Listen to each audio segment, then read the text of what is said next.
आज भी लोग केरला में इस क्रिमिनल लेडी डॉक्टर की कहानी को याद करते हैं, क्योंकि उसके कत्ल करने का तरीका इतना ब्रूटल था और फिर वो कातिल जमानत तोड़ के भागती है। पिछले 21 साल से हमारे देश के पूरे कानून को एक तरह से चकमा दे रही है वो, और कोई कानून की हाथ उस तक पहुंच नहीं पाई। ये कहानी है किलर डॉक्टर ओमाना एडारान की। अक्टूबर 2017, 6 साल पहले की बात है। मलेशिया में एक बिल्डिंग से एक लेडी गिर जाती है। अब ये पता नहीं चला कि वो एक्सीडेंटली गिरी या फिर उसने सुसाइड करने की कोशिश की, लेकिन वो तीसरी मंजिल से नीचे गिरती है। उसे हॉस्पिटल ले जाया गया, वहाँ उसकी मौत हो जाती है। मौत के बाद पुलिस इन्वेस्टिगेट करती है कि ये लेडी कौन थी, लेकिन इसका कोई आइडेंटिफिकेशन नहीं होती। काफी कोशिश के बाद पता चला कि ये लेडी केरला से थी। बॉडी को मुर्दा घर में रख दिया गया। करीब 4 महीने तक मुर्दा घर में बॉडी पड़ी रही। इधर केरला न्यूज़पेपर में ऐड दिया गया कि यहाँ मलेशिया में एक लेडी की मौत हुई है और उसकी आइडेंटिफिकेशन नहीं हो पाई। 4 महीने के बाद उस ऐड को देखकर केरला की एक महिला सामने आती है और कहती है कि ये हमारी जानने वाली है। लेकिन इन 4 महीनों में जब उस लेडी की तस्वीर सामने आती है, उसी दौरान एक करीब 20-21 साल पुरानी एक वारदात और एक चेहरा लोगों को याद आ जाता है। ये चेहरा डॉक्टर ओमाना का, एक ऐसी लेडी डॉक्टर जिसके ऊपर एक ब्रूटल किलिंग का मामला है, और उस वक्त उसने किस तरीके से वो कत्ल किया था वो पूरे देश में हेडलाइंस बनी हुई थी, और फिर वो फरार थी। इंटरपोल के फीमेल क्रिमिनल की टॉप लिस्ट में उसका नाम था। केरला में लोग वो फोटो देख के कहते हैं कि ये है डॉक्टर ओमाना एडारान। फौरन केरला की पुलिस एक्टिव हो जाती है, क्योंकि 21 साल से उसकी तलाश थी। अब पुलिस फॉरेन मिनिस्ट्री के थ्रू पता करती है कि जो हमारी वांटेड लिस्ट में है ये वही तो नहीं। लेकिन इसी न्यूज़पेपर को देखकर केरला की एक लेडी सामने आती है और कहती है कि नहीं, ये मेरी सिस्टर की लाश है। इसका नाम है मार्लिन रूबी। वो वहाँ एक स्टोर में काम करती थी। डीएनए टेस्ट से पता चलता है कि वो मार्लिन रूबी है, डॉक्टर ओमाना नहीं। मार्लिन रूबी की बॉडी उसके परिवार को सौंप दिया जाता है। इसका मतलब डॉक्टर ओमाना अभी भी फरार है, और यहीं से डॉक्टर ओमाना की कहानी एक बार फिर जिंदा हो गई 21 साल बाद। कौन है डॉक्टर ओमाना? क्यों उसे केरला की मोस्ट वांटेड लेडी क्रिमिनल कहा जाता है? 25 साल पहले ऐसा क्या किया था उसने जो देश भर में हेडलाइन बन चुकी थी? डॉक्टर ओमाना एडारान केरला की रहने वाली एक अच्छे परिवार से बिलोंग करती थी। वो पढ़ने में भी ब्रिलियंट थी और इसीलिए उसका मेडिकल कॉलेज में एडमिशन हुआ। आई स्पेशलिस्ट थी वो। डॉक्टर राधाकृष्णन के साथ उसकी शादी हुई थी। 2 बच्चे थे उनके। केरला के पायनूर में दोनों का क्लिनिक था। फाइनेंशियली भी सब कुछ ठीक था। एक तरह से हैप्पी फैमिली। इनको अपने घर का रेनोवेशन करवाना था। उन्होंने एक आर्किटेक्ट को हायर किया। उस आर्किटेक्ट का नाम था मुरलीधरन। यहीं से एक नई कहानी की शुरू होती है। डॉक्टर ओमाना और मुरलीधरन के बीच में अब धीरे धीरे दोस्ती और फिर प्यार हो जाता है। थोड़े वक्त तक किसी को पता नहीं चलता, लेकिन ऐसे रिश्ते ज्यादा दिन छुपते नहीं हैं। कुछ वक्त के बाद अब लोग बातें करने लगे कि मुरलीधरन और डॉक्टर ओमाना अक्सर साथ देखे जाते हैं। जब घर में कोई नहीं होता है तब भी मुरलीधरन आता है। घर का काम खत्म हो गया फिर भी आता है। अब ये बात डॉक्टर राधाकृष्णन तक पहुंची। डॉक्टर राधाकृष्णन ने समझाने की कोशिश की, लेकिन डॉक्टर ओमाना नहीं मानी। वो मुरलीधरन के प्यार में पागल थी। डॉक्टर राधाकृष्णन ने अपनी वाइफ को डिवोर्स दे दिया और दोनों बच्चों को अपने साथ रख लिया। अब ओमाना एक तरह से आजाद मुरलीधरन से खुलकर मिलने लगी, लेकिन धीरे धीरे उसे भी लगने लगा कि लोग उसे अच्छी नजर से नहीं देख रहे हैं। क्लिनिक तक उसके अफेयर की बात फैल गई थी। पेशेंट भी नहीं आ रहे हैं। कोई उसे अच्छी औरत नहीं मान रही है। वो मुरलीधरन से कहती है कि मुझसे शादी कर लो। मुरलीधरन ऑलरेडी शादीशुदा और उसके भी 2 बच्चे थे। ओमाना के साथ वो टाइम पास कर रहा था, लेकिन शादी के बारे में नहीं सोचा। डॉक्टर ओमाना केरला छोड़ के पहुंची मलेशिया में उसने एक क्लिनिक खोली। मुरलीधरन से वो कांटेक्ट में थी। मुरलीधरन डॉक्टर ओमाना से पैसे मांगा करता था, वो दे देती थी। फिर डॉक्टर ओमाना ने कहा तुम भी मलेशिया आ जाओ, हम लोग शादी करके अच्छी जिंदगी यहाँ बिताएंगे। मुरलीधरन ने कहा ठीक है। शादी करने के लिए दोनों ने डिसाइड किया वो अपना नाम चेंज कर लेंगे। एक मुस्लिम हस्बैंड वाइफ के तौर पर रहने का प्लान बनाया। ओमाना उस वक्त इंडिया आई आई और उसने अपना नाम बदल के अमीना विंदे अरबेला कर दिया। साथ ही मुरलीधरन को भी एक नया मुस्लिम नाम दे दिया। दोनों के कागजात बने, पासपोर्ट बने और इसी फर्जी नाम पे दोनों मलेशिया पहुंच गए। मलेशिया जाने के बाद अब दोनों हस्बैंड वाइफ के तौर पे रह रहे थे। सब कुछ ठीक है, लेकिन मुरलीधरन की नजर ओमाना की पैसों पर थी। वो पैसे मांगता, बार बार यही सारी चीजें। फिर दोनों में झगड़ा शुरू हुआ। मुरलीधरन ने कहा मुझे यहाँ नहीं रहना है और वो इंडिया वापस आ गया। अब इंडिया आने के बाद उसने ओमाना को ब्लैकमेल करना शुरू किया। उसने कहा तुम मुझे पैसे दो, अगर नहीं दोगी तो मैं बता दूंगा मलेशियन पुलिस को कि तुम वहाँ फर्जी नाम से रह रहे हो, फिर तुम जेल जाओगे। इस ब्लैकमेल के बाद डॉक्टर ओमाना ने पहली बार तय किया कि मुरलीधरन को अपनी जिंदगी से हमेशा हमेशा के लिए बाहर निकाल देगी। इसके बाद वो एक ऐसी साजिश रचती है जो केरला में लोग आज भी अगर याद करते हैं तो उनके रोंगटे खड़े हो जाते हैं। इन सारी चीजों के बाद 1996 में एक हफ्ते की छुट्टी लेती है डॉक्टर ओमाना और मलेशिया से केरला आती है। 7 जुलाई को वो मलेशिया से केरला आई और 14 जुलाई को वापस जाना था। 7 को वो केरला की तिरुवनंतपुरम में लैंड करती है। वो पहले अपने भाई के घर जाती, भाई के घर पे अपनी जेवर और बाकी चीजें रखती और फिर वहाँ से ये कह के निकालती है कि उसे कहीं काम से जाना है। उसी दिन वो ऊटी पहुँचती है। ऊटी में वो पहले गेस्ट हाउस और रिजॉर्ट में इंक्वायरी करती है, लेकिन उन्होंने कहा कि ऑफ सीजन है और एक सिंगल महिला को हम लोग रूम नहीं देंगे। तो वो वापस आती है और रेलवे रिटायरिंग रूम, जो कि रेलवे स्टाफ और पैसेंजर के लिए होता है, उसी रेलवे रिटायरिंग रूम में जाकर एक रूम बुक करती है, रूम नंबर 4, लेकिन अपने असली नाम से नहीं और उस फर्जी नाम से भी नहीं, एक नया नाम।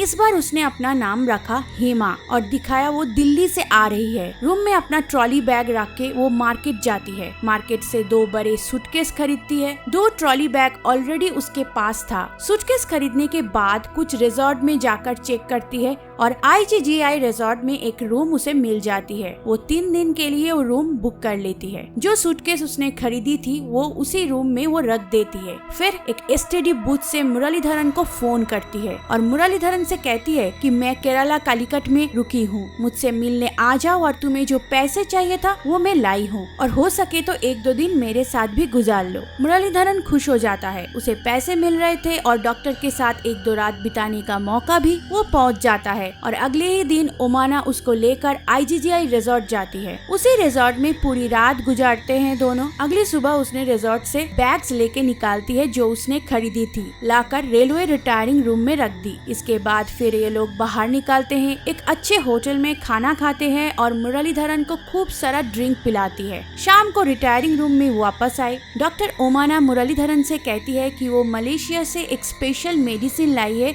जो सेक्स पावर को बढ़ाता है। सिरिंज के जरिए लेना होता है वो मेडिसिन। मुरलीधरन वो मेडिसिन लेने के लिए राजी हो गया। ओमाना इंजेक्शन में वो दवा डालती और उसको दे देती है। थोड़ी देर के बाद मुरलीधरन की दम घुटने लगा और उसकी मौत हो गई। दरअसल वो अपने साथ एक पॉइजन लाई थी। पॉइजन को उसने इंजेक्शन के थ्रू मुरलीधरन के बॉडी में डाल दिया। इसके बाद उसकी लाश को घसीटकर वो बाथरूम की तरफ ले गई। अपने साथ उसने कुछ तेजधार हथियार भी रखी थी। अगले 3 घंटे तक उसने मुरलीधरन की लाशों के टुकड़े किए, उसके हाथ पैर को अलग किया, यहाँ तक कि उसके जितने भी ऑर्गन्स थे अंदर सब काटकर बाहर निकाला। मुरलीधरन के लाशों के छोटे छोटे टुकड़ों को पॉलिथीन में डालती गई और जो बाकी छोटे मोटे टुकड़े या ब्लड था वो सब कमोड से डालकर फ्लैश कर दी। बहुत सारे छोटे छोटे लाश के टुकड़े उसने कमोड में डाल के फ्लश किया था। शुरू में सब चला गया, लेकिन बाद में वो जैम हो गया। अब उसे लगा कि गड़बड़ हो जाएगा। किसी तरह उसने फ्लैश करके कमोड को साफ किया। उसे लगा कि यहाँ ज्यादा नहीं डाल सकते वरना वो पकड़ी जाएगी। उसने बाकी बचे हुए टुकड़ों को पॉलिथीन में डाला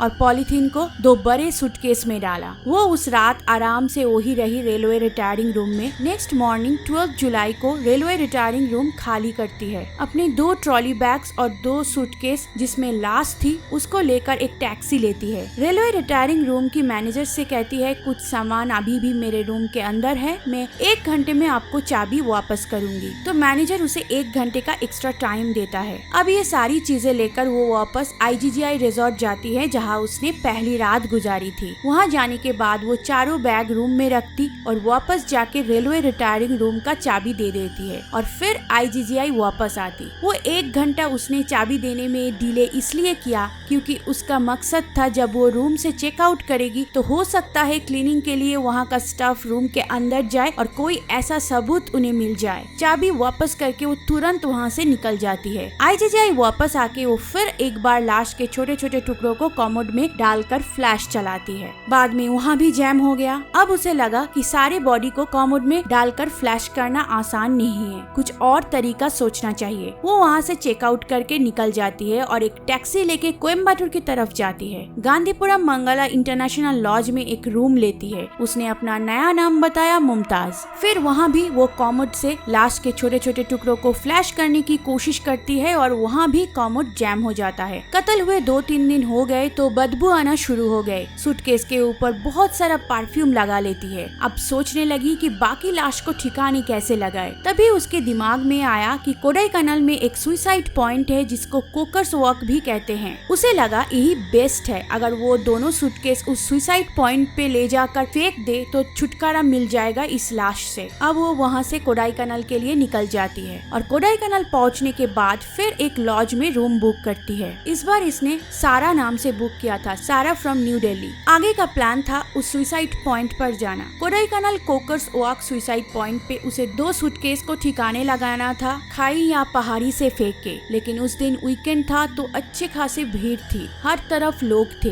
उसे अपना प्लान कैंसिल करना पड़ा। अब वो वापस आके जब टैक्सी में बैठी है तो टैक्सी पंक्चर हो जाती है। टैक्सी वाला एक दूसरी गाड़ी करवा देता है, ओमनी वैन। ओमनी वैन के ड्राइवर से कहता है मैडम को आप छोड़ दो। उस ओमनी वैन के ड्राइवर का नाम था राजा। ड्राइवर राजा को बड़े अजीब लगा था जब पंक्चर टैक्सी से लागेज निकाल के ओमनी वैन में रखने के टाइम वो आगे बढ़ा मदद करने के लिए तो ओमाना ने उसे मना कर दिया। उसने कहा वो खुद लगेज रखेगी। सूटकेस हेवी था और उसे मुश्किल भी हो रहे थे, लेकिन उसने दोनों सूटकेस खुद रखा और उसके बाद ट्रॉली। अब गाड़ी चल पड़ी। 3 दिन हो चुके थे लाश को। लाश से बदबू आने लगी। गाड़ी का शीशा बंद था। अचानक गाड़ी के अंदर स्मेल आने लगी। अब थोड़ी देर में राजा जो ड्राइवर था उसको बड़ा अजीब लगा। जब बर्दाश्त के बाहर हुआ तब उसने शीशा खोला और पूछा कि मैडम बैग में क्या है, बहुत बदबू आ रही है। उसे कुछ डाउट हो रहा था। उसने कहा आप मुझे बता दीजिए क्या है। तो ओमाना घबरा गई। फिर उसने एक तरीका अपनाया, उसको सच बोलकर उसे अपने साथ मिला लेते हैं। उसने कहा कि देखो इस दोनों बैग में एक इंसान की लाश है जिसका मैंने कत्ल किया है। इस लाश को ठिकाने लगाने आई थी लेकिन मौका नहीं मिला। अगर तुम इस काम में मेरी मदद करोगे तो मैं तुम्हें अच्छे खासे पैसे दूंगी। अब राजा को ये लगा जिस रास्ते से वो गुजर रहे थे वो सुनसान रास्ता, पहाड़ी, और पीछे बैठी है एक लेडी जिसने कत्ल किया है और 2 बैग में लाश है। उसका ऑफर ठुकराएगा तो पता नहीं क्या करेगी। राजा ने कहा मैं गरीब हूँ, बस मुझे पैसा दे दीजिए, मैं आपकी मदद कर दूंगा। ओमाना खुश हो जाती है और कहती है ठीक है, तो कहीं अच्छी जगह जहाँ पे कोई ना हो तुम रोकना। शाम हो चुकी थी तो अंधेरा हो चुका था। अचानक गाड़ी रुकी। इधर ओमाना 3 दिन से सोई नहीं। कत्ल के बाद डर, दहशत, पकड़े जाने का फिक्र, इन उलझनों के बीच उसकी हल्की सी आंख लग गई थी। आंख खुली तो देखी गाड़ी पुलिस स्टेशन के सामने रुकी है। टैक्सी ड्राइवर राजा पुलिस स्टेशन के सामने गाड़ी रोकी और गाड़ी से उतर के चीखता रहा पुलिस के सामने कि मेरी गाड़ी में लाश है। पुलिस वाले गाड़ी को घेर लेते हैं। उन्होंने देखा अंदर एक लड़की बैठी हुई है। पुलिस वाले ने बैग निकाला, उसमें पॉलीथीन, और पॉलीथीन खोलने के बाद एक पंजा दिखा, कुछ हाथ के हिस्से दिखे और उंगलियां दिखी। साफ हो गया कि कोई इंसान की लाश के टुकड़े हैं। फौरन उस लेडी डॉक्टर को अरेस्ट कर लिया गया। उससे पूछताछ हुई। आखिरकार उसने अपना जुर्म कबूल कर लिया। इसके बाद मुरलीधरन की फैमिली को बुलाया, उसको पुराने रिकॉर्ड निकाले और साइंटिफिकली मैच किया तो पता चला वो मुरलीधरन की ही लाश है। 1996 की बात ये। अब 5 साल गुजर चुके थे। साल 2001 ओमाना ने बेल के लिए अप्लाई किया। 5 साल हो गए थे। सब चार्जशीट दाखिल हो गया। एक महिला थी और पहला जुर्म था तो अदालत ने उसे जमानत दे दी। जमानत पर बाहर आई और आज 21 साल हो गए। उसका कोई पता नहीं। जमानत तोड़ के वो भाग गई थी। भागने के बाद वो कहाँ गई मालूम नहीं। पहले तो केरला पुलिस उसे ढूंढती रही। 2007 में उसकी फरार होने के 6 साल बाद बाद फिर केरला पुलिस ने इंटरपोल को नोटिस जारी किया, लेकिन कोई सुराग नहीं मिला। डॉक्टर ओमाना के 2 बच्चे थे। पुलिस उस फैमिली पर भी नजर रखी थी, वो कभी कांटेक्ट करेगी तो पकड़ लेंगे। उन्होंने पुलिस को बताया करीब 7 साल के बाद उनके पास एक बार फोन आया था मलेशिया से उनकी मॉम का। इसके बाद कभी बात नहीं हुई। इंटरपोल भी लगी रही, लेकिन डॉक्टर ओमाना का कोई सुराग नहीं मिला। इस वक्त उसकी उम्र करीब 64-65 इयर्स होगी। ओमाना की कहानी दोबारा जिंदा हुई 2017 में, जो मैंने तुम्हें शुरू में बताया। ओमाना केस आज भी एक अनसॉल्व्ड केस है। आज भी नहीं मालूम कि ओमाना कहाँ है, किस हाल में है, जिंदा है भी या नहीं। लेकिन तमाम केरला की पुलिस और इंटरपोल के कोशिश के बावजूद भी डॉक्टर ओमाना को पकड़ नहीं जा सका।